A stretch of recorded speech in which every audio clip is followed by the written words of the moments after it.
का समाधान।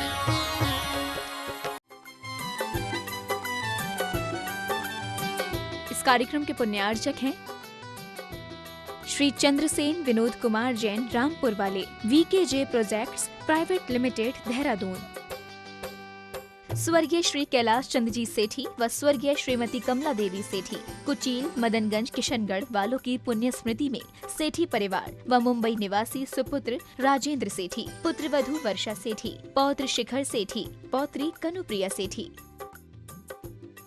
श्री प्रदीप जैन, श्रीमती अमिता जैन, ईटानगर, अरुणाचल प्रदेश, पुत्र केतन जैन, पुत्री Chalshi Jain, MS Raj steel, MS Raj tiles and sanitary, MS Raj electrical, nearest gate के पास, जिला पप्पुमपारे, निर्जुली, अरुणाचल प्रदेश। श्री जतिन शाह, श्रीमती डॉक्टर कल्पना जे शाह, पुत्री मुग्धा, अभिजीत शाह, डॉक्टर केतकी, तुषार शाह, पौत्र पौत्री आदि, Abha, Ayu, Anand Pratishthan, Anand polyclinic and Manchakshu eye hospital, Dhulia, Maharashtra. Muzaffarnagar, Uttar Pradesh. Shri RP Jain, Shrimati Mamta Jain.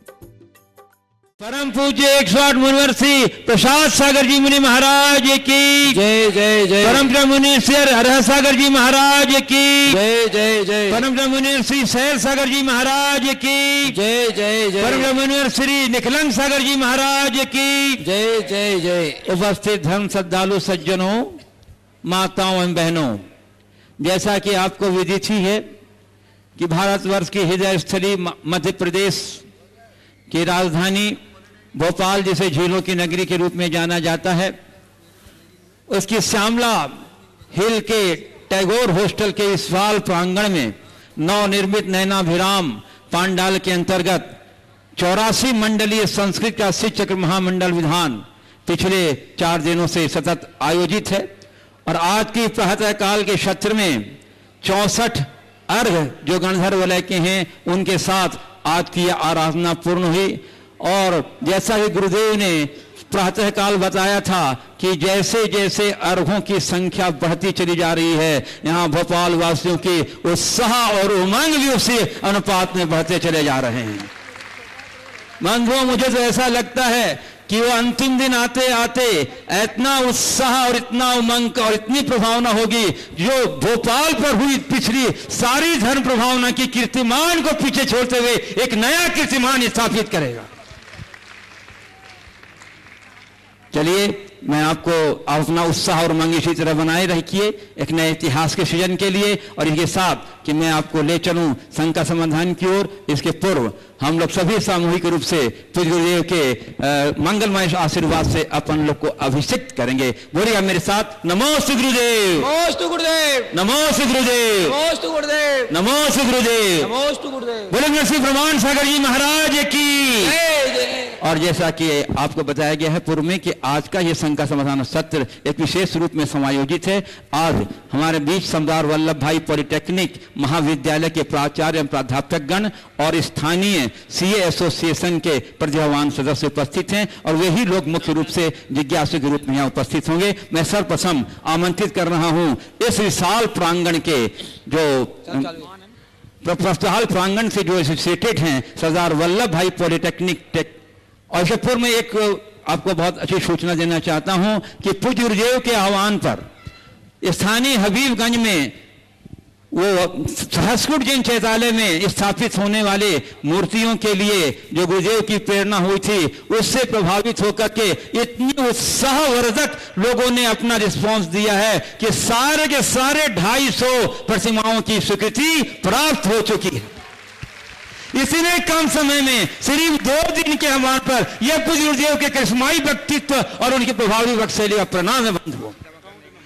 और मैं बताता हूं, और अभी जिनको और भावना है तो आपका जो भावना है वो वेटिंग लिस्ट के रूप में स्वीकृत किया जा सकता है, ताकि कोई यदि स्थान खाली हो तो आपको उसमें स्थान दिया जा सकेगा। इसलिए आप मन बना कर रखिए। और राशि जमा करने के लिए देखिए आपके सामने ये एक पंपलेट प्रकाशित किया गया जिसमें अकाउंट नंबर और बैंक का पूरा डिटेल यहाँ पर दिखाया गया है।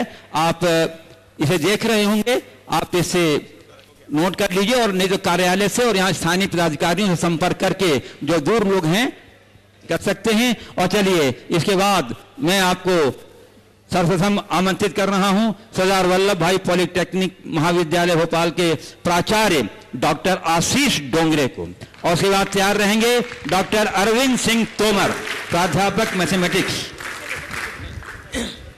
प्रणाम महाराज जी, मैं तकनीकी शिक्षा से हूं और तकनीकी शिक्षा का इस समाज के और देश के विकास में बड़ा महत्वपूर्ण योगदान रहा है, अपना कंट्रीब्यूशन करते हैं।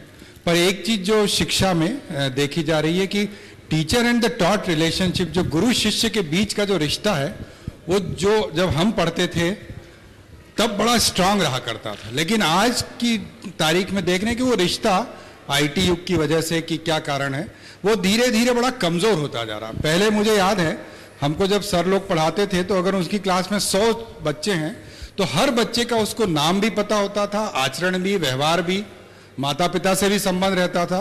लेकिन अब ये हाल है कि हमारे शिक्षकों का हमारे बच्चों से कनेक्टिविटी खत्म हो गई। तो महाराज जी, इसमें मैं आपसे मार्गदर्शन चाहूंगा कि हम इसको विकसित कर सकें। देखिए, गुरु और शिष्य का संबंध और शिक्षक और विद्यार्थी के संबंध में बड़ा अंतर। गुरु शिष्य को पढ़ाता नहीं है, शिष्य के जीवन को गढ़ता है, और शिक्षक केवल उसे अध्यापन कराता है, कुछ चीज़ें सिखाता है। पढ़ाना, सिखाना और जीवन को गढ़ना, इन दोनों में बड़ा अंतर है। जब जीवन को गढ़ा जाता है तो वह जितना मुख से बोला जाता है उससे कई गुना आचरण से प्रकट होता है। और जब पढ़ने पढ़ाने की बात होती है तो उसे एक दायित्व मानकर व्यक्ति अपनी बात को रखता है और सामने वाला उसे पढ़ता है। इसमें एक प्रकार का प्रोफेशनल एटीट्यूड जुड़ जाता है। तो ये भारत का दुर्भाग्य है कि वर्तमान शिक्षा पद्धति ने शिक्षा के क्षेत्र से गुरु को ही गोल कर दिया, तो शिष्य अपने आप गोल हो गए। उसका स्थान टीचर और शिक्षक ने ले लिया और हमारे विद्यार्थी या स्टूडेंट ने स्थान बना लिया। संबंध बदल गया। आचरण और व्यवहार में भी बड़ा अंतर आया है। विद्यार्थियों में तो आया है, शिक्षक भी बहुत पीछे हैं। आपने अपने ज़माने की बात की, मैं भी अपने ज़माने की बात याद करता हूँ। हम लोग जब पढ़ते थे तो हमारे अध्यापक होने के साथ साथ कुछ अर्थों में गुरु की भी भूमिका निभाते थे, क्योंकि वो अपने आचरण से हमें वह संदेश देते थे जो हमारे जीवन के निर्माण का आधार बनता था। अब आजकल तो टीचर और स्टूडेंट के बीच दोस्ताना संबंध हो गया। एक गैप जो होनी चाहिए वो खत्म हो गई, इसलिए सारी मर्यादाएं खत्म हो गई। हमें उन संस्कारों को गढ़ना होगा, और ये पूरी तरह से पेशेवर सिस्टम हो गया। तो फिर इसे आगे चला पाना बड़ा मुश्किल है। जब तक गुरुकुल प्रणाली थी तब तक छात्र नहीं होते थे, शिष्य होते थे। जब से विद्यालय या स्कूल आ गया, अब शिक्षक रह गए और छात्र रह गए, स्टूडेंट रह गए। समस्याएं दिनों दिन विकराल होते जा रही है। और ऐसे समय में जब और ज़्यादा शासकीय आदेशों की जटिलताएं इतनी आ गई। हमें याद है जब हम पढ़ते थे तो कभी मुर्गा भी बनाया जाता था, कभी अन्य तरीके से दंडित भी किया जाता था। हो सकता आपके साथ भी ऐसा हुआ होगा, लेकिन आज प्राइमरी लेवल के बच्चे के साथ भी ऐसा नहीं किया जा सकता, क्योंकि न तो आप अभिभावक इसे मानने के लिए तैयार हैं और न ही बच्चे और न आज की कानून की व्यवस्था। जीवन कैसे गढ़ेगा? तो आज केवल पढ़ने और पढ़ाने की बात है, सीख देने की बात हमसे दूर हट गई तो जीवन पर उसका असर कभी नहीं पड़ सकता। मैं आपको बताऊं कैसे शिक्षा होती थी और शिक्षक गुरु का रूप कैसे लेते थे। हमारे एक शिक्षक थे, एक बार वो गणित पढ़ा रहे थे तो उनसे पूछते पूछते पूछ लिया कि सर 3 और 2 5 ही क्यों होते, 4 या 6 क्यों नहीं होते? 3 और 2 5 ही क्यों होते, 4 या 6 क्यों नहीं होते? यहाँ सब चार्टर्ड अकाउंटेंट बैठे हैं। आपसे अगर ये सवाल पूछे तो आप क्या उत्तर देंगे? होते इसलिए होते, है ना? उन्होंने जो जवाब दिया आज भी मेरे जहन में अंकित है। उन्होंने कहा किसी से लेते समय 6 न ले लो और किसी को देते समय 4 न दे दो, इसलिए 3 और 2 5 होते हैं। ये चरित्र बल था, ये संस्कार था जो आज खो गया। तो ये स्थिति तो होगी। डॉक्टर अरविंद सिंह तोमर, प्राध्यापक मैथमेटिक्स, और उसके बाद तैयार रहेंगे डॉक्टर अनूप कुमार तुली, प्राध्यापक प्रोडक्शन इंजीनियरिंग। महाराज जी को सादर नमन। महाराज जी, वर्तमान समय में सांसारिक प्रलोभन, सामाजिक प्रलोभन और व्याधियां से दूर रहकर कर्तव्य पथ पर आगे किस तरह बढ़ा जाए, इस बारे में थोड़ा प्रकाश डालें। प्रलोभन और व्याधियों से दूर रहकर कर्तव्य पथ पर कैसे आगे बढ़ा जाए। अपने आत्महित का लक्ष्य लेकर आप चलोगे तो किसी प्रलोभन के चक्कर में नहीं पड़ोगे, और आत्महित को ओझल कर दोगे, आपकी प्राथमिकताएं बदल जाएगी, अपने आप को कभी बचा नहीं सकोगे। तो हमेशा ये लक्ष्य रखें कि मैंने ये मनुष्य जीवन क्यों पाया, मेरा मूल लक्ष्य क्या है, मेरा मूलभूत कर्तव्य क्या है। अगर ये बातें आपकी स्मृति में बनी रहेगी, आपका पथ प्रशस्त बनेगा। डॉक्टर अनूप कुमार तुली, प्राध्यापक प्रोडक्शन इंजीनियरिंग। महाराज जी, मेरा प्रश्न ये है कि क्योंकि मैं एक प्राध्यापक हूं तो अपने विद्यार्थियों के संबंध में बात करूंगा कि विद्यार्थियों में नैतिक मूल्यों को सुदृढ़ करने में धर्म का कैसे और क्या भूमिका धर्म की हो सकती है। बहुत अच्छा सवाल किया है। हमें विद्यार्थियों को शुरू से धर्म का ज्ञान कराना चाहिए। हम उस परंपरा में जन्म लेने वाले लोग हैं जहां हमें होश संभालते ही कहा जाता था सत्यम वद धर्मम चर। ये उपनिषदों की बात है जो हमारी शिक्षा का एक अंग बना था। ये सत्यम वद और धर्मम चर हमारे जीवन के धर्म की प्राथमिकता का प्रतीक था। आज के समय में जो सेकुलरवादी हैं, अगर इस तरह की बात की जाती है तो उसकी खिलाफत करना शुरू कर देते हैं, जबकि इसकी सख्त आवश्यकता है। धर्म हमारे जीवन का अंतरंग तत्व है। हमें जब भी धर्म की बात हो तो हम रिचुअल्स पर उतना ध्यान न दें, लेकिन धर्म के जो नैतिक और आध्यात्मिक मूल्य हैं उसका बोध बच्चों को जरूर कराएं।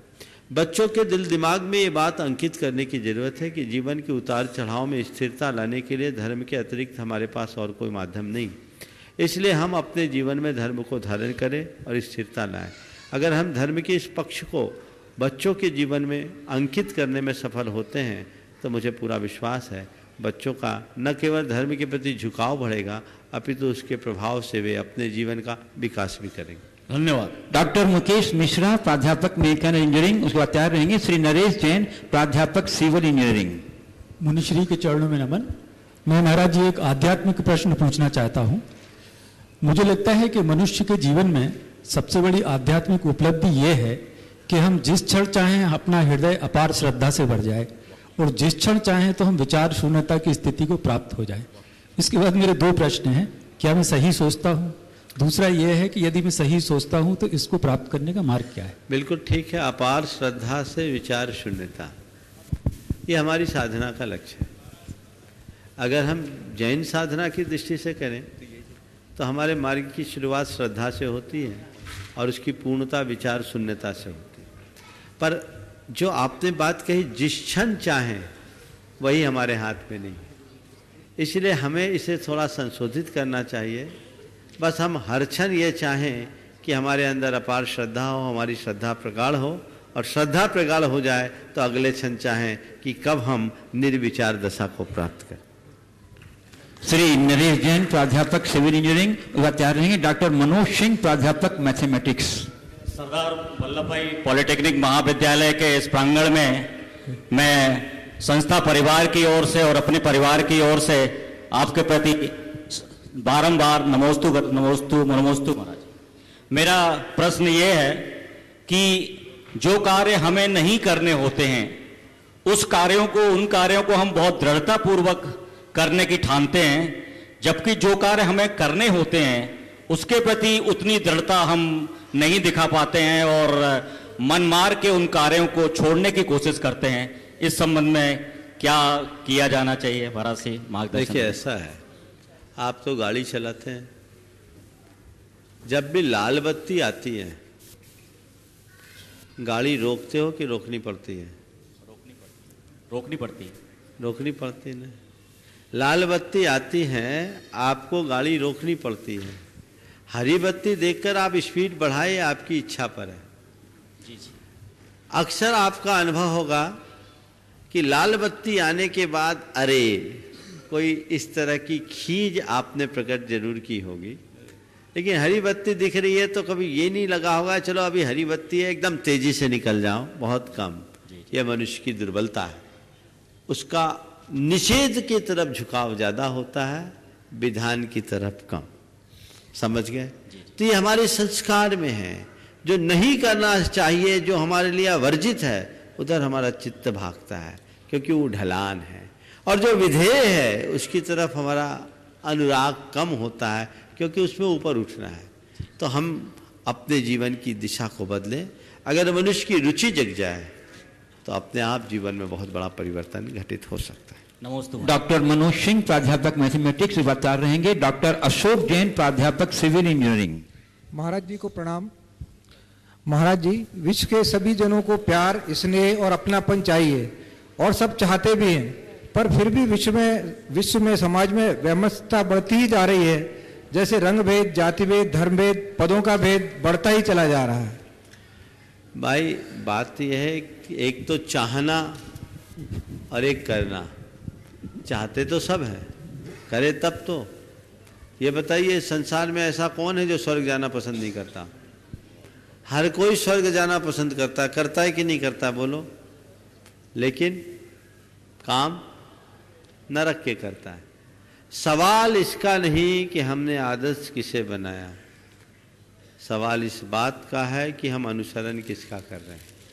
लोग राम का नाम लेते हैं, रावण का काम करते हैं, इसलिए दुर्दशा होती है। डॉक्टर अशोक जैन प्राध्यापक सिविल इंजीनियरिंग, उसके बाद तैयार रहेंगे श्री नीलेश जैन प्राध्यापक मैकेनिकल इंजीनियरिंग।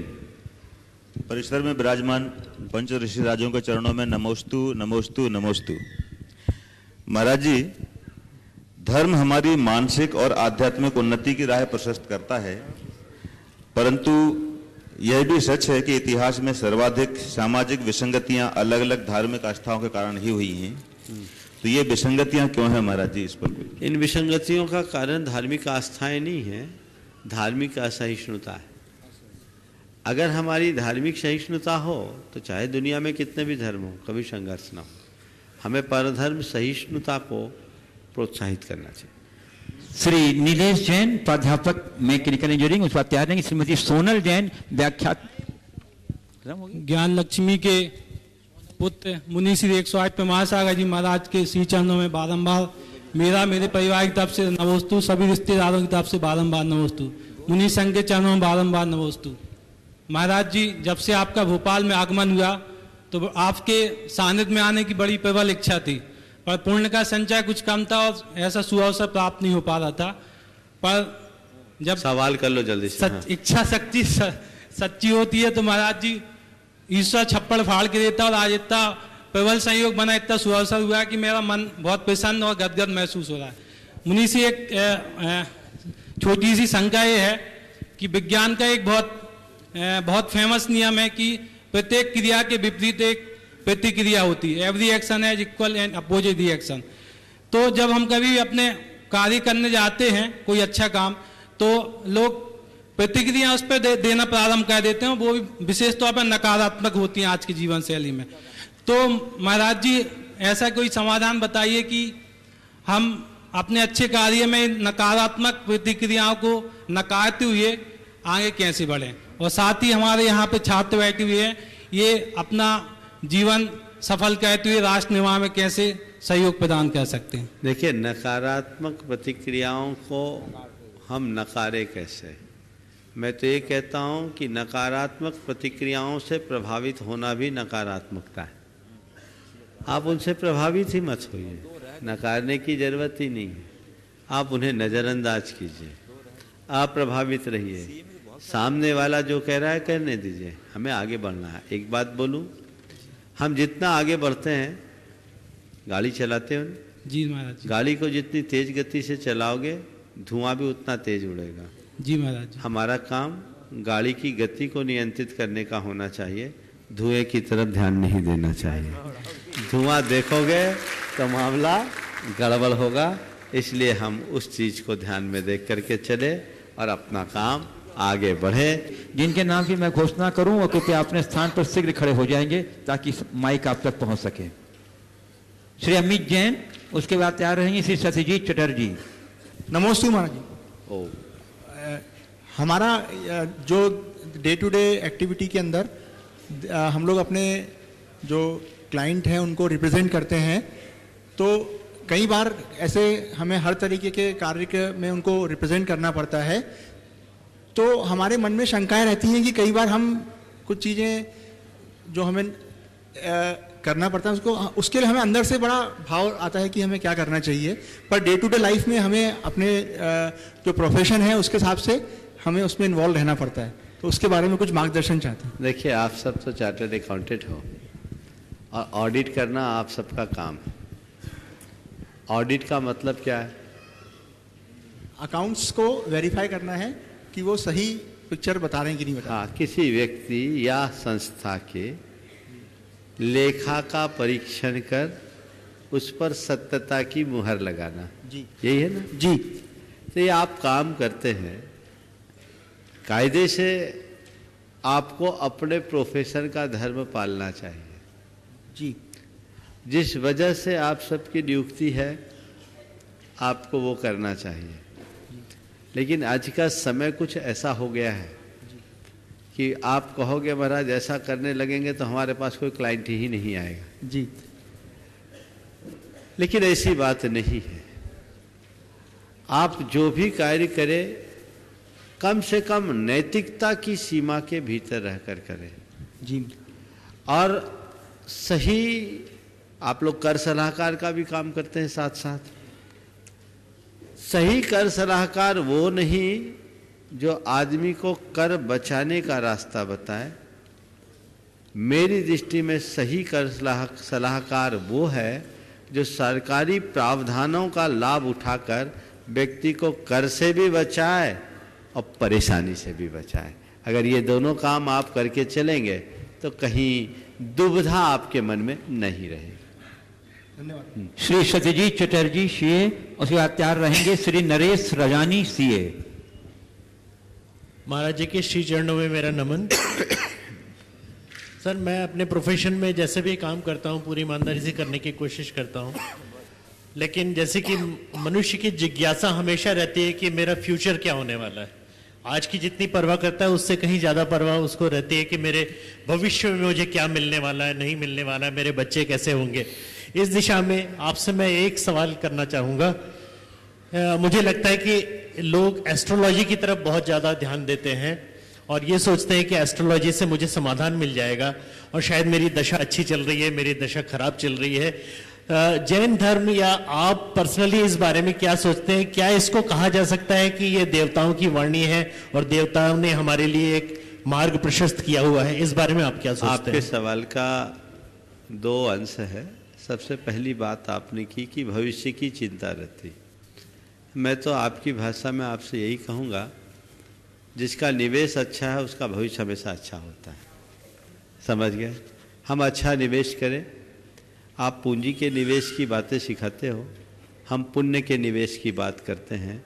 अगर हमने अच्छे से पुण्य का निवेश किया है तो हमारा फ्यूचर बहुत ब्राइट है, उसमें कोई संशय करने की बात नहीं।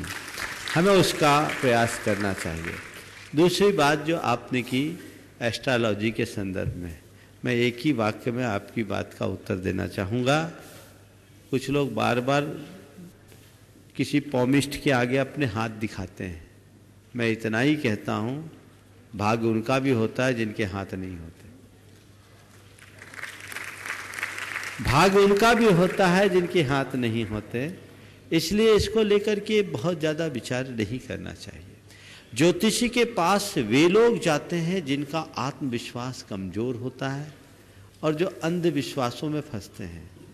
एक चोर अपना भविष्य पूछेगा तो क्या होगा? हवालात और क्या होगा? अगर मैं अच्छा कर्म करूंगा तो मुझे अच्छा परिणाम मिलेगा। और हमें तो अध्यात्मनिष्ठ होना चाहिए। कर्मेव अधिकारस्ते मां फलेषु कदाचन। मेरा काम है निष्ठापूर्वक ईमानदारी से कर्म करना, फल जो मिले प्रभु इच्छा मान करके स्वीकार कर लेना। अच्छा है तो और बुरा है तो। और ज्योतिषी क्या मेरे भाग्य को सुधारेगा? बहुत से बहुत वो बता सकता है कि तुम्हारी अमुक दशा आने वाली है और इस समय के बाद दशा बदलने वाली, लेकिन खुद की दशा भी वो देख ले। आपको बताऊं, जब आहा जिंदगी पत्रिका निकलनी शुरू हुई थी, आपके भोपाल से निकलती, मेरे ख्याल से 2002 की बात है, उसका एक अंक निकला था ज्योतिष अंक। उसमें अलवर के जो राजा थे उनके संदर्भ में एक बात कही गई कि उस समय अंग्रेज लोग एक उपाधि देते थे, एम्पायर ऑफ इंडिया।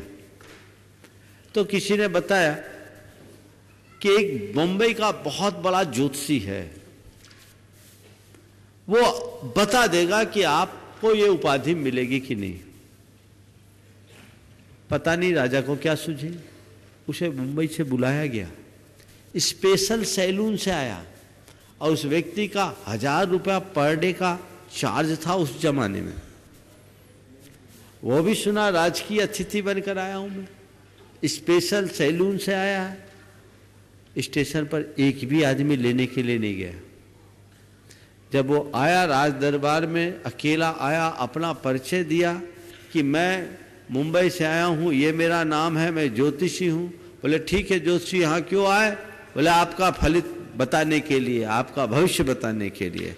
राजा एकदम क्षुब्ध हो उठा, मुझे किसी भविष्य को जानने की कोई इच्छा नहीं है, जाओ इसको जेल में डाल दो। उस आदमी को जेल में डाल दिया गया। 1 महीने तक राजा ने उसकी कोई खोज खबर नहीं ली। महीने भर जेल में रहा, और बाद में एक दिन राजा जब टहलते हुए उधर गया तो वो मिल गया। पूछा आप यहाँ किस अपराध में आए? बोले मुझे पता नहीं। बोले आए क्यों थे? बोले आपका भविष्य बताने के लिए आया था, पर मुझे जेल में भेज दिया गया। राजा ने कहा भैया मेरा भविष्य बताने तुम आए, खुद का भविष्य क्यों नहीं देख के आए कि मुझे जेल हो जाएगी। मैं समझता हूँ ये घटना ज्योतिष के संदर्भ में समझने के लिए बहुत अच्छी। हाँ, श्री नरेश रजानी सीए, उसके बाद तैयार रहेंगे श्री मानिक चंद सोनी सीए। भी बताया आपको कि हम लोग की ज़िंदगी में काफ़ी दौड़ भाग रहती है, हम लोग काफ़ी टेंशन्स में भी रहते हैं, काम करते हैं। तो इन सब ज़िंदगी में हम लोग टेंशन कैसे दूर रहें और किस तरीके से अपनी ज़िंदगी को सादगी से चलाने की कोशिश करें? देखिए, टेंशन को कम करने के लिए एक ही काम करना, अपना इंटेंशन ठीक रखना है। अगर हमारा इंटेंशन ठीक होगा तो टेंशन अपने आप खत्म हो जाएगा। जीवन में एक आध्यात्मिकता लाइए, सोच को सकारात्मक बनाइए। एक बात मैं कहता हूँ, हमारी ज़िंदगी कैलकुलेटिव सोच से नहीं चलती, हमें थोड़ा स्पिरिचुअल होना होगा। और जब व्यक्ति आध्यात्मिकता को आत्मसात कर लेता है तो कर्म नहीं करता, कर्म योगी बनता है। मैं आप सबको यही सलाह दूंगा, आप कर्म मत करिए, कर्म योगी बनिए, एक तपस्वी की भांति जिए, उसे अपना कर्तव्य मानिए, पर उसे अपने ऊपर हावी मत होने दीजिए, तनाव मुक्त रहिए। श्री मानक चंद जी सोनी सीए, और उसके बाद तैयार रहेंगी श्री SK लूला सीए। आपके चरणों में नमस्कार। आजकल हम देखते हैं जो बच्चे लोग जिनको हम ज़्यादा एजुकेट कर देते हैं, उनके विचार अपने देश से हटके विदेश के विचार आ जाते हैं और बहुत अजीब उनके डिसीजन होते हैं। जैसे हम में से जितने भी बुजुर्ग लोग हैं वो अपने पेरेंट्स की स्थिति में बड़े असमंजस में पड़ जाते हैं कि इनकी बात माने या हम अपनी बात इनको मनवाएं।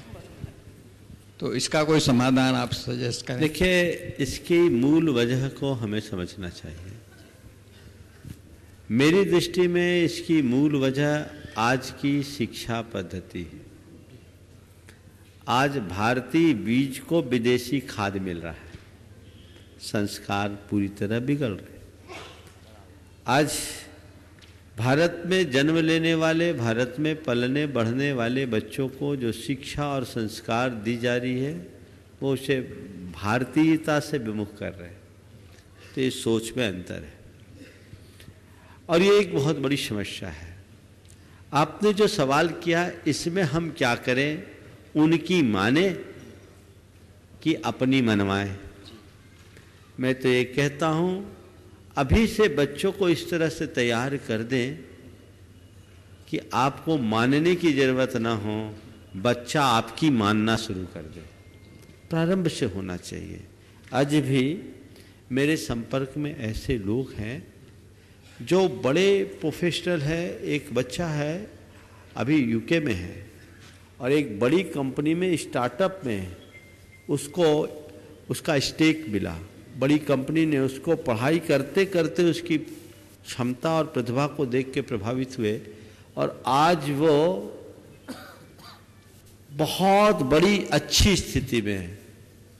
लेकिन वहाँ जा कर के भी उसके अंदर पूरी भारतीयता दिखती है।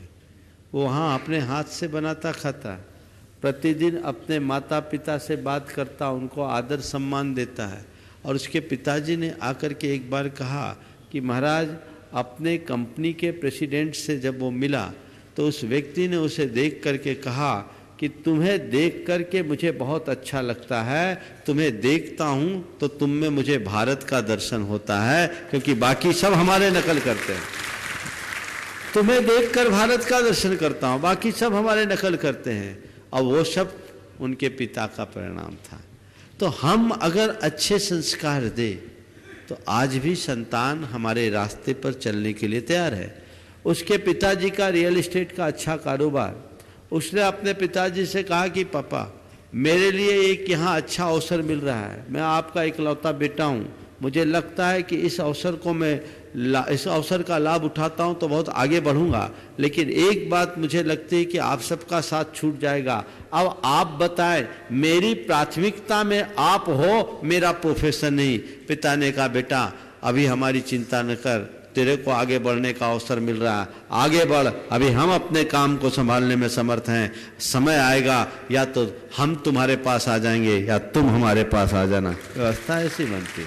तो हम अगर अच्छे संस्कार दें तो ये स्थिति नहीं हो कि किसी तरह की तनातनी की बात हो। फिर एक बात और बोल देता हूँ पेरेंटिंग के विषय में, कभी अपनी कभी उनकी मान लेना चाहिए। पिता पुत्र दोनों एक थाली में खाना खाते थे। पिता पुत्र दोनों एक थाली में खाना खाते थे। एक दिन बेटा नाराज होकर कहा, पापा अब हम आपके साथ नहीं खाएंगे। पिता पुत्र दोनों एक ही थाली में खाना खाते थे। बेटा नाराज होकर कहा, पापा कल से हम आपके साथ नहीं खाएंगे। पिता ने स्थिति को समझा और तुरंत अपने आप को संभालते हुए कहा, बेटा ठीक है, हम तेरे साथ खा लेंगे। बस ये दृष्टि रखे, समस्या हल। बहुत बहुत धन्यवाद। श्री एसके लूडा सीए, उसके बाद तैयार रहेंगे श्री पीयूष छत। प्रणाम महाराज जी। ये कहा गया है कि बड़े भाग मानुष तन पावा, सुर दुर्लभ सब संतन गावा। हम लोगों को जो मनुष्य शरीर मिला है, इसमें हम कैसे सामंजस्य बनवाएं अपने प्रोफेशन में, परिवार के लिए और अपने खुद के लिए। क्योंकि हम लोग अपने क्लाइंट का टेंशन अपने ऊपर लेते हैं। तो कोई डेट है, लास्ट डेट है टैक्स ऑडिट की या इसकी, और सारे लोग एक साथ आते हैं।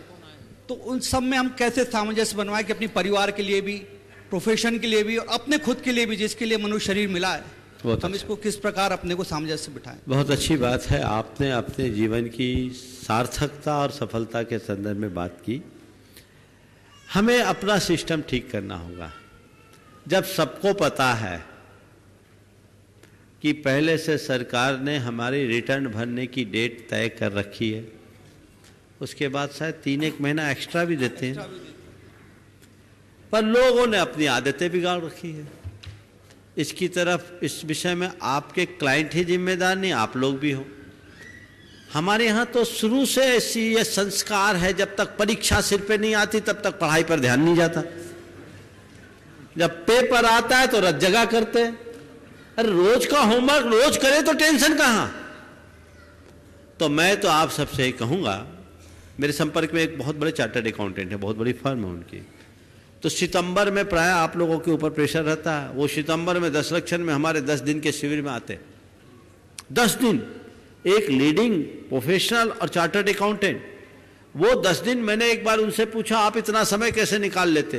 बोला, महाराज मैं रेगुलर पढ़ाई करने वाला विद्यार्थी हूँ, परीक्षा के टाइम में पढ़ने वाला नहीं। मैंने अपने सारे क्लाइंटों को इस तरह से व्यवस्थित कर दिया है कि भैया तुम डे टू डे करो, और जो इस तरह का हिला हवाली करता है उस क्लाइंट को ही छोड़ देता हूँ, टेंशन कौन ले। बोले महाराज हर साल सितंबर में पोल्यूशन आता है और वही हम लोगों का समय खराब होता है। हमने अपने आप को कर लिया, फिर जैसा आप रहोगे वैसा आपका क्लाइंट रहेगा। क्लाइंट आपसे बंधा, आप क्लाइंट से नहीं बंधे।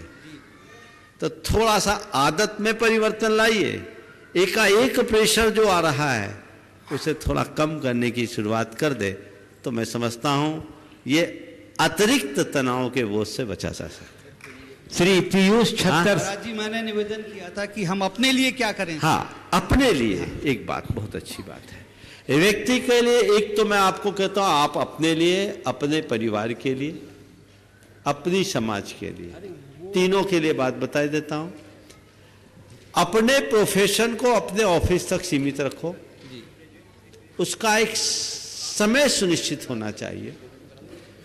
उसके बाद अपनी परिवार के प्रति हमारी प्राथमिकता होनी चाहिए, जितना समय हमें परिवार को देना है वो देना चाहिए। फिर इसके साथ जिस समाज में हमने जन्म लिया है, जिया है, उनको हमें अपना कुछ ना कुछ योगदान देना चाहिए, क्योंकि आज हमारे जीवन के निर्माण में समाज का बहुत बड़ा योगदान है। इन सब के साथ अपने पूरे प्रोफेशन को इस तरीके से करना चाहिए जिससे हमारी सेहत प्रभावित ना हो, मन की शांति खंडित ना हो, और थोड़ा समय दिन की शुरुआत में अपने आत्मा के चिंतन के लिए या ईश की भजन के लिए देना चाहिए, ताकि आप अपने जीवन को स्वस्थ, शांत, सहज और सकारात्मक बना करके जी सके। यदि इतना आप प्रारंभ में भी कर लेते हैं तो समझिए हमने कुछ अच्छा किया है। हाँ, चलिए श्री तरस जैन सीए और उसके बाद तैयार रहेंगे श्री वैभव चौधरी सीए। नमोस्तु महाराज, सभी को जय जिनेंद्र। मेरा एक सवाल है, पिछले पूछे गए सवाल में शायद से उसका आंसर मिल गया, लेकिन फिर भी पूछ लेता हूँ। हमारे प्रोफेशंस में क्या है कि अलग अलग टाइप के क्लाइंट आते हैं। एक आज ही क्लाइंट बना मेरा, अच्छा लगा, फीस बताई, दे के चला गया। फिर एक क्लाइंट ऐसे रहते, बहुत पुराने रहते हैं, अपन से कुछ लड़ाई झगड़े हो जाते हैं, वो आता नहीं है, लेकिन उसको पता है कि मेरा समाधान यही सीए करेगा, फिर भी आ जाते हैं। उनको हम मना करते हैं कि भैया मत आओ, फिर भी आते, बोले आप ही करोगे। और कुछ ऐसा गलत काम करके आते हैं या कुछ गलतियां करके आते हैं इनकम टैक्स में, जीएसटी में, जिसको वो जानबूझ के बोलते हैं कि इसको आप सुधारो, कैसे भी करके, कैसे भी फीस दे के आप उसको सही करो, या मेरी पुरानी गलती को भूल जाओ, मेरे को क्षमा करो। और इस टाइप के बहुत सारे केसेस आते हैं, तो उनसे कैसे किया जाए कि अपना प्रोफेशनल को नुकसान ना पहुंचे, अपनी भी सम्मान बने रहे, सामने वाले का भी सम्मान बने रहे।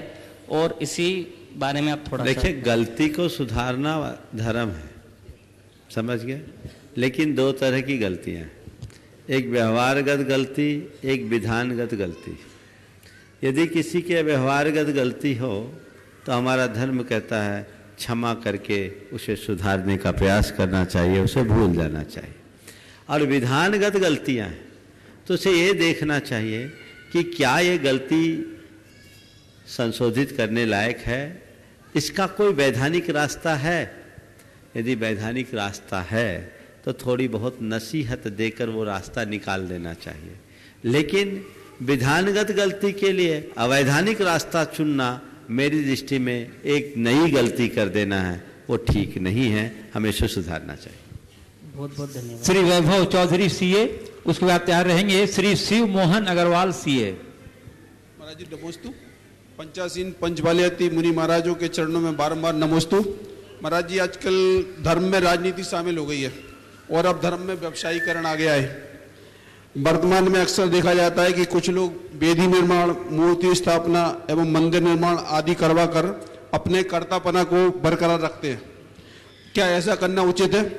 दूसरे मेरा सवाल यह है कि मूर्ति स्थापना कराने वाले व्यक्ति अथवा परिवार को पास वाले मंदिर के अतिरिक्त अन्य जगहों पर स्थापित मूर्ति का अभिषेक पूजन संबंधी व्यवस्था कैसे संभव है? क्या मूर्ति स्थापना के उपरांत कोई दोष भी लगता है? देखिए, सबसे पहली बात, मंदिर स्थापना, वेदी स्थापना करके अपना कर्तापन जताना जहाँ तक है, एक दृष्टि से गलत है पर दूसरी दृष्टि से सही है। एक समय तक मैं इसके पक्ष में नहीं रहता था। मैं कहता था कहीं अच्छा कार्य करो तो वहाँ नाम मत लिखाओ। पर एक घटना ने मेरी धारणा को बदल दिया। मैं एक तीर्थ स्थान पर था, वहाँ आज से 120 वर्ष पूर्व एक धर्मशाला बनी हुई थी। उस धर्मशाला में उसके निर्माता का नाम लिखा हुआ था, उन्हीं के नाम से धर्मशाला बनी। वहीं पर उनका पोता जो हार्वर्ड से पढ़कर आया था, दर्शन करने के लिए आया, उसने अपने परदादा का नाम देखा, अरे ये हमारे परदादा ने बनाया हो, और परदादा की स्थिति से आज हमारी स्थिति बहुत अलग हो गई, हमें भी कुछ अच्छा करना चाहिए। यदि भावी पीढ़ी की अच्छी प्रेरणा के लिए कार्य किया जाए तो बुरा नहीं। दूसरी बात, कोलकाता में मैं था, तो कोलकाता में जैन समाज के लोग बहुत सारे ऐसे थे जो जैन धर्म से विमुख हो गए थे। वो होता है बेटी व्यवहार, खासकर अग्रवाल जैनों में बेटी व्यवहार वैष्णवों से होता है। तो बहुत सारे लोग थे जो जैन धर्म से छूट गए, उनमें वे लोग भी थे जिनने कभी मंदिर बनाया। उसमें से एक व्यक्ति मेरे पास यह देखकर आया कि वो नया मंदिर में गया, और नया मंदिर में गया तो वहाँ उसके पिताजी का नाम लिखा हुआ था कि मेरे पिताजी ने इस नया मंदिर में ये काम कराया तो मुझे भी कराना चाहिए। समझ गए? तो कभी अगर इस भाव से कोई नाम लिखाता है तो उसे डिनाई करना उचित नहीं, लेकिन मेरा नाम हो रहा है ये भाव नहीं रखना चाहिए। दानी का मान करना चाहिए, पर दान देकर कभी मान नहीं करना चाहिए। ये बात अपने को ध्यान रखना चाहिए, इससे औरों को प्रेरणा मिलती है। दूसरी बात क्या पूछा आपने? मूर्ति स्थापना कराने वाले व्यक्ति। मूर्ति स्थापना भी नित्य पूजा के अंतर्गत आती है। आपने मूर्ति स्थापना कर दी, कोई ना कोई तो पूजा करेगा, दर्शन करेगा। आप पर लोग चले जाओगे तो भी पूजा करेगा, और उस पूजा में निमित्त आप बनोगे, इसलिए पुण्य के भागी बनोगे, अनेक जीवों के उद्धार का कारण बनेगा। नहीं महाराज जी, जैसे दूसरी जगह जैसे कोई दिक्कत नहीं, कोई तो दुनिया में कर रहा है। प्रतिमा स्थापित करना, मंदिर में उपकरण दान देना, वेदी आदि का निर्माण करना, ये नित्य पूजा है, इसमें कोई दोष नहीं। चलिए। हाँ, श्री शिव मोहन जी अग्रवाल सीए, उसके बाद तैयार रहेंगे श्री पहले वैभव। हाँ जी, वैभव। त्रय मुनिराजों के चरणों में बारंबार नमस्तु। महाराज जी, मेरा प्रथम प्रश्न ये है कि कई बार हम क्लाइंट के केस कराते हैं तो कई बार हमको विभाग के समक्ष झूठ बोलना पड़ता है, और झूठ बोलने के अलावा कई बार कपट भी करना पड़ता है, पर उससे क्लाइंट बच जाता है। उसका हमको क्या दोष लगेगा, कितना पाप बनेगा, कितना पुण्य होगा, या क्या ये करना उचित है? और दूसरा प्रश्न ये है कि चूंकि हम धर्मायतनों का कार्य करते हैं प्रोफेशनल, तो धर्मायतनों में सारा जो आय है वो दान से आती है, तो क्या उनसे हमको सेवा शुल्क लेना चाहिए? क्या हमको निर्माल्य का दोष लगता है? बहुत अच्छा। देखिए, अपने प्रोफेशन में अपने क्लाइंट के हित के लिए जो आप झूठ या कपट का आलम्बन लेते हैं, आपने पूछा ये कितना सही है और इसमें कितना पुण्य या पाप लगेगा। अगर आप अपने प्रोफेशन की दृष्टि से देखते हो तो उसमें आप उसकी भलाई कर रहे हो, पर धर्म की दृष्टि से देखते हो तो आप अपना भी अहित कर रहे हो और सामने वाले का भी अहित कर रहे हो। अपना अहित इसलिए कर रहे हो कि आप गलत का समर्थन कर रहे हो, और सामने वाले का हित इसलिए कर रहे हो कि उसे गलत के लिए प्रेरित कर रहे हो। हमें इससे बचना चाहिए। महाराज फिर क्या करें? उन्हें समझाएं, एक आध बार रास्ता निकाल दो, लेकिन उनसे कहो कि इस तरह की आदतें छोड़ो। ऐसे भी मोदी जी ने तो अब लोगों की आदतों पर परिवर्तन लगाए दिया है, तो ये बदलाव लाना चाहिए। हमें फेयर होना चाहिए, और जितना फेयर होंगे उतना ज़्यादा सुखी होंगे। लोग क्यों इतनी आसक्ति रखते हैं? टैक्स बचाने के लिए इतना दिमाग लगाते हैं, जितना दिमाग टैक्स बचाने के लिए लगाते उतना पैसा कमाने में लगाए तो रिकवरी ज़्यादा होगी, देश की ग्रोथ होगी। लोगों को ये समझाना चाहिए ताकि लोगों की आदतें सुधरे और ये रहे कि मेरा राष्ट्र के प्रति कुछ दायित्व है। आप सरकार के द्वारा प्रदत्त सुविधाओं का उपयोग कर रहे हैं, तो फिर सरकार को देने में संकोच कैसा? मानसिकता बदलनी होगी। ये मानसिकता बहुत पुरानी है। मुझे लगता है समय आ रहा है, अब बहुत जल्दी परिवर्तन होगा और लोग इस तरह की दुविधा से बचेंगे। दूसरा सवाल, धर्मायतनों का ऑडिट करने वाले को मैं तो ये कहता हूँ, ये जो थोड़ा बहुत पाप तुम लोग करते हो ना, मुझे मालूम है कहने के बाद भी करोगे, नहीं तो कहोगे मेरा दिन भर ऑफिस में मूंगफली खा के बिताना पड़ेगा। आपके हिसाब से हम लोग चलेंगे तो मूंगफली खा करके दिन काटेंगे, क्योंकि मुझे मालूम है आज का सिस्टम क्या है। पर मैं ये कहता हूं, जो थोड़ा बहुत पाप है ना, उसको धोने का एक ही रास्ता है, अच्छे कार्य में योगदान दे दो। एक घर छोड़ के चलो, वहां कुछ मत लो। क्यों? यहां मैं जो ऑडिट कर रहा हूं वो किसका कर रहा हूं? जिनने दान दिया उसका कर रहा हूं। इसमें फीस क्या लूं? यहां तो मैं देने वाला हूं, और प्रभु के दरबार में जो देता है वो निर्बाध पाता है, उसे सोचने की कोई बात नहीं। श्री शिव मोहन जी अग्रवाल सीए, उसके बाद तैयार रहेंगे श्री रंजन बाहेती सीए। श्री मुनिवर के चरण चरणों में नमन। मेरा कुछ व्यक्तिगत प्रश्न है। मैं सीए के प्रोफेशन में ने सब कुछ पाया है, उससे संतुष्ट हूँ, लेकिन क्या है, बचपन से ही हर लक्ष्य या उपलब्धि जो है वो समय पर नहीं मिलती हैं, थोड़ा देर से मिलती हैं। उसके कारण क्या होता है, मन में बड़ा बिछोह और क्या नाम है, जैसे कहना चाहिए कि अच्छा नहीं लगता है। तो मैं एक ही बात कहना चाहता हूँ आपसे, आप अपने आप को इस अर्थ में भाग्यशाली माने कि मैं अपने लक्ष्य या सफलता को प्राप्त कर लेता हूँ, भले देर से। असफल तो नहीं हुए ना, सोचते क्यों? एक बात बताऊं, चंदन का पेड़ समय लेता है, बेशरम चाहे जब उग जाता है। समझ गया? तो समय लगता है, लगने दीजिए। बस इस बात का फक्र मानिए कि कम से कम मेरा पेड़ तो सुरक्षित है, बढ़ रहा है, बढ़ने दीजिए, और उसकी सुवास से पूरे वातावरण को आनंदित कीजिए। श्री रंजन बाहेती सीए, उसके बाद तैयार रहेंगे श्री संजीव गर्ग सीए। महाराज जी के चरणों में मेरा प्रणाम। महाराज जी, इस प्रोफेशन ने हमें यश, सम्मान, पैसा सब कुछ दिया है, पर अभी जब इतने प्रोफेशन के इस पड़ाव पे आके देखते हैं कि कहीं हमसे परिवार पीछे छूट गया है। अब ये समझ में नहीं आ रहा है कि पीछे कैसे जाके उस परिवार को। मेरी धर्मपत्नी भी चार्टर्ड अकाउंटेंट है, दोनों ऑफिस में साथ ही बैठते हैं, पर जब घर जाते हैं वही सब बातें होती है। कोई देखिए, ये हमारी प्राथमिकताओं पर निर्भर करता है। अगर आपका प्रोफेशन ही आपकी प्रायोरिटी है तो आप बाकी क्षेत्रों में पिछड़ जाएंगे, और अपने प्रोफेशन को आपने अपने लाइफ का एक छोटा सा पार्ट बनाया है तो आप कहीं नहीं पिछड़ेंगे। अक्सर ये देखता हूँ कि लोगों की अपने कारोबार के प्रति इतनी प्रगाढ़ रुचि और वही उसकी प्राथमिकता बन जाती है, तो उसके पीछे अपने परिवार को, अपने शरीर के स्वास्थ्य को, अपने समाज को, अपने धर्म को, सबको भुला देता है। तो मैं ये कहना चाहूँगा कि अपनी प्राथमिकता में सबसे पहले स्वयं को रखो, अपने परिवार को रखो, अपने धर्म को रखो, और उसके साथ अपने प्रोफेशन को रखो, तो संतुलन बना रहे। श्री संजीव गर्ग सीए, उसके बाद तैयार रहेंगे श्री संजय ममतानी सीए। नमस्ते महाराज जी, मेरे शंका का समाधान हो गया। बहुत सुंदर, पूर्व वक्ताओं ने पूछ लिया है। बहुत सुंदर। हाँ, श्री संजय ममतानी सीए, उसके बाद तैयार रहेंगी सुश्री मिनल जैन सीए। गुरुदेव जी के चरणों में नमन।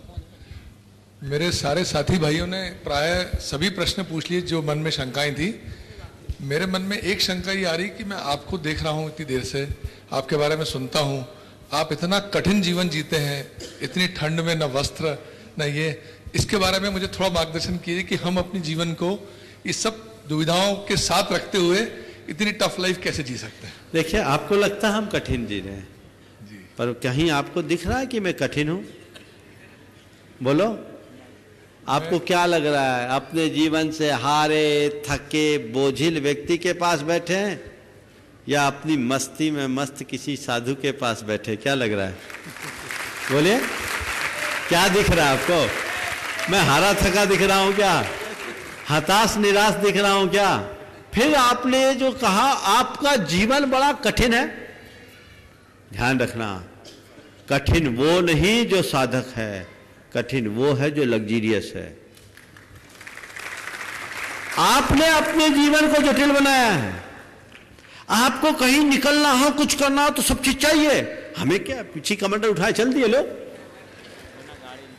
हमें तो कुछ चिंता नहीं करना, तुम्हें तो बाहर भीतर सब।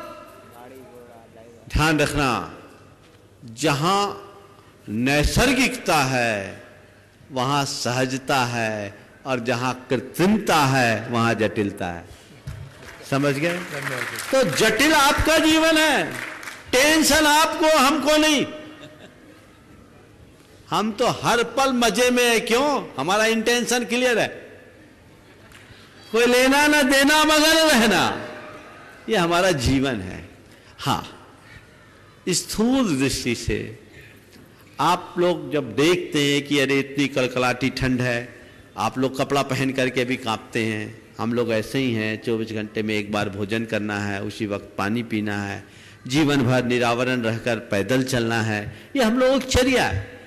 लेकिन ये सब हमारे लिए सहज है। ये कठिन हमें तब तक लगता था जब तक हम इसे स्वीकार नहीं करते थे। जब हमने इसे एक्सेप्ट कर लिया, कोई कठिन नहीं। मैं आपसे एक सवाल करता हूँ, क्रिकेट का मैच देखा होगा आपने? जी। 47 टेम्परेचर में भी क्रिकेट होता है। जी जी जी। और जो फील्डिंग करने वाले फील्डर होते हैं और बैट्समैन होते हैं, घंटों उस कड़कड़ाती धूप में रहते हैं। बोलो। जी जी रहते हैं। 47 टेम्परेचर में कई घंटे वो रह रहे हैं। आपको कोई कहे कि 47 टेम्परेचर में 15 मिनट खुली धूप में रहोगे? उसी खिलाड़ी को बोलो 15 मिनट धूप में रहोगे, रहेगा? नहीं रहेगा ना। वहां से निकलते ही एसी में घुसेगा। लेकिन ग्राउंड में जब तक है तब तक बड़े मजे में है कि नहीं है? बोलो। ये तो हाँ, जी जी बिल्कुल मजे में। क्यों? वो धूप क्यों नहीं लग रही? क्योंकि उनने उसे स्वीकार लिया है। एक सूत्र देता हूं, जीवन में कोई भी कष्ट तभी तक कष्ट दिखता है जब तक हम उसे स्वीकार नहीं करते। स्वीकार लेने के बाद कष्ट में भी व्यक्ति मस्त रह सकता है। इसलिए स्वीकार कीजिए, आगे बढ़िए। धन्यवाद धन्यवाद। सुश्री मीनल जैन सीए। नमस्ते महाराज जी। कहाँ से?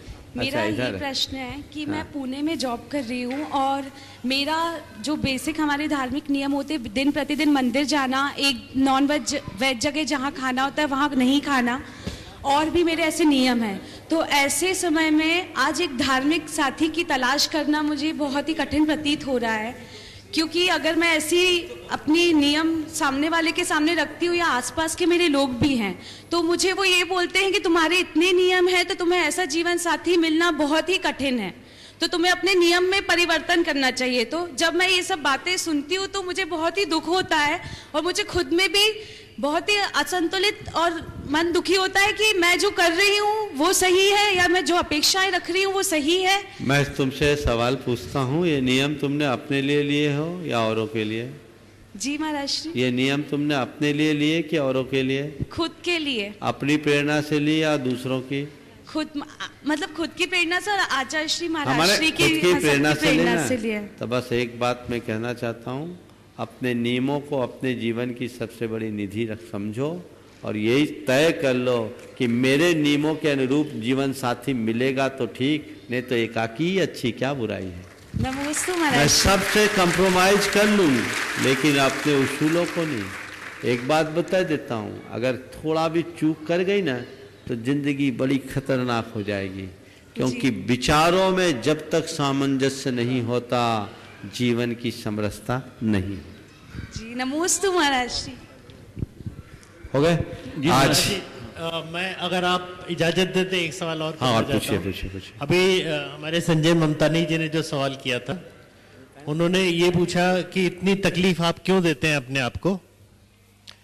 तो महाराज जी इस दिशा में मैं फिर से बोलिए। मैं हमारे संजय ममतानी जी ने एक सवाल आपसे किया था कि आप अपने आप को इतनी तकलीफ क्यों देते हैं, उसी दिशा में मैं और थोड़ा सा बढ़ करके ये बोलना चाहता हूँ कि बचपन से सुना है कि आत्मा ही परमात्मा है, तो मैं ऐसी क्या मजबूरी है कि अपने परमात्मा को इतनी तकलीफें दूं। पहली बात, आप कहते हैं कि उसको आत्मसात कर लीजिए, आप स्वीकार कर लीजिए तो आपको तकलीफ नहीं होगी, तो वो ऐसी क्या प्रेरणा है जिससे आप ये सब कर पाते हैं। स्वीकार करना, हमें तो सिर्फ इतना समझ में आता है कि अगर मेरा बच्चा बोल नहीं पाता या डॉक्टर ने कहा है कि ऐसा नहीं होगा तो मैं उस बात को स्वीकार करूंगी, ये डिफिशियंसी है और मुझे इसको सहना पड़ेगा। लेकिन आपके साथ ऐसी तो कोई मजबूरी नहीं है, फिर भी परमात्मा को इतनी तकलीफ देना और परपेचुअल लगातार देते रहने की ऐसी क्या प्रेरणा है या क्या है जिसकी वजह से आप करते हैं। देखिए, सबसे पहली बात तो मैं आपके स्टेटमेंट को थोड़ा सुधारूंगा। हम परमात्मा को तकलीफ देते नहीं, हमारा परमात्मा हमें तकलीफ सहने की शक्ति देता है। हम तकलीफों को सहते हैं क्योंकि स्वीकारते हैं। अगर हम चला करके तकलीफ देते हैं तो शायद औपीड़क बन जाते, समझ गए। तो हमारी वो स्थिति नहीं, हम तकलीफ को सहते हैं और हमारा लक्ष्य साधना का है। एक बात सदैव ध्यान रखना कि जब तक हम मंथन नहीं करते नवनीत नहीं निकलता। सोने को जब तक तपाएंगे नहीं उसकी खोट नहीं निकलेगी। तो हमें तो अपने अंदर की विकृतियों को जलाने के लिए अपने आप को तपाना पड़ेगा, और तपाना हमारे जीवन के निखार का आधार है। तो तपस्या हमारे अंतस्करण की शुद्धिकरण का माध्यम है जिसके बल पर हम लोग आगे बढ़ते हैं। और एक स्थिति में जाने के बाद मनुष्य अपने सब प्रकार की शारीरिक और मानसिक आवश्यकताओं को रिड्यूस कर सकता है, समझ गए। वो साधना है जो धीरे धीरे आगे बढ़ कर के पाया जा सकता है, उपलब्धि उसी में है। तो हमारी संस्कृति भोग से योग की ओर है। भोगों में शांति नहीं है, योग में शांति है। जब हम अपनी चिदवृत्ति को अंतर्मुख बना लेते हैं, हमारी आत्मशक्तियाँ विकसित होना शुरू कर लेती है और उसके बदौलत हम अपने जीवन को काफ़ी ऊंचाई तक पहुंचाने में समर्थ हो सकते हैं। इस प्रकार आज मैं देख रहा हूं पूरे चार्टर्ड अकाउंटेंट्स का ये सेशन आज पूरा हुआ। हेलो, आज जिस परिसर में हम लोग यहाँ बैठे हैं ये सरदार वल्लभ भाई पटेल पॉलिटेक्निक महाविद्यालय है और इसके श्री आशीष जी डोंगरे जिनने बड़ी उदारता के साथ ये भूखंड इस आयोजन के लिए उपलब्ध कराया, आज अपने पूरे साथियों के साथ यहाँ उपस्थित हुए हैं और कल के लिए हमें आमंत्रित भी किया है पॉलिटेक्निक कॉलेज में जाने के लिए। अपने बच्चों के संबोधनार्थ हमने उनका निवेदन स्वीकार लिया है। कल दिन में हम लोग यहाँ से जाएंगे और उनके बच्चों को संबोधेंगे। ये इस धरा का बड़ा पुण्य है कि इस धरा पर ऐसी मांगलिक पूजा हुई है। ये मैं समझता हूँ ये पूजा पूरी दुनिया के लिए तो अच्छा होगा ही होगा। इस कॉलेज और इस कॉलेज में अध्ययन अध्यापन कर रहे और करा रहे लोगों के भविष्य के लिए भी उज्जवल होगा, मैं ऐसी भावना भाता हूँ। और महाराज जी नमोस्तु। मेरी जिज्ञासा ये 12 भावना है भूदादास कहाँ गए चक्री जिन राजा, हाँ। इसकी व्याख्या सुनना चाहता हूँ मैं। देखिए, कहाँ गए चक्री जिन जीता भरतखंड सारा, ये जीवन की नश्वरता का द्योतक है। इसको जब सुनता हूँ तो रोंगटे खड़े हो जाते हैं। तो बस इतना ही समझ लो, थोड़ा सा और इसको विस्तार में सुनना चाहता हूँ। आपने ऐसे समय पर पूछा है जब मेरे पास समय नहीं है, फिर समय मिलेगा तो बताऊंगा। लेकिन एक बात ध्यान रखो, जीवन में जो भी संयोग मिले हैं वे आज हैं, कल रहे न रहे, ना उन पे आसक्ति रखो ना अभिमान, तभी जीवन धन्य होगा। इस प्रकार इस सत्र को मैं यहीं पर विराम दे रहा हूँ। बोलिए परम पूज आचार्य गुरुवर श्री विद्यासागर जी महाराज की। बोलिए श्री प्रमाण सागर जी महाराज की। इस कार्यक्रम के पुण्यार्चक थे श्री चंद्रसेन विनोद कुमार जैन रामपुर वाले, VKJ projects private limited Dehradun. स्वर्गीय श्री कैलाश चंद्र जी सेठी व स्वर्गीय श्रीमती कमला देवी सेठी कुचील मदनगंज किशनगढ़ वालों की पुण्य स्मृति में सेठी परिवार व मुंबई निवासी सुपुत्र राजेंद्र सेठी, पुत्र वधू वर्षा सेठी, पौत्र शिखर सेठी, पौत्री कनुप्रिया सेठी। श्री प्रदीप जैन, श्रीमती अमिता जैन, ईटानगर, अरुणाचल प्रदेश। पुत्र केतन जैन, पुत्री Chalshi Jain. MS Raj steel, MS Raj tiles and sanitary, MS Raj electrical, nearest gate के पास, जिला पप्पुमपारे, निर्जुली, अरुणाचल प्रदेश। श्री जतिन शाह, श्रीमती डॉक्टर कल्पना जे शाह, पुत्री मुग्धा, अभिजीत शाह, डॉक्टर केतकी, तुषार शाह, पौत्र पौत्री आदि, Abha, Ayu, Anand Pratishthan, Anand polyclinic and Manchakshu eye hospital, Dhulia, Maharashtra. Muzaffarnagar, Uttar Pradesh. Shri RP Jain, Shrimati Mamta Jain.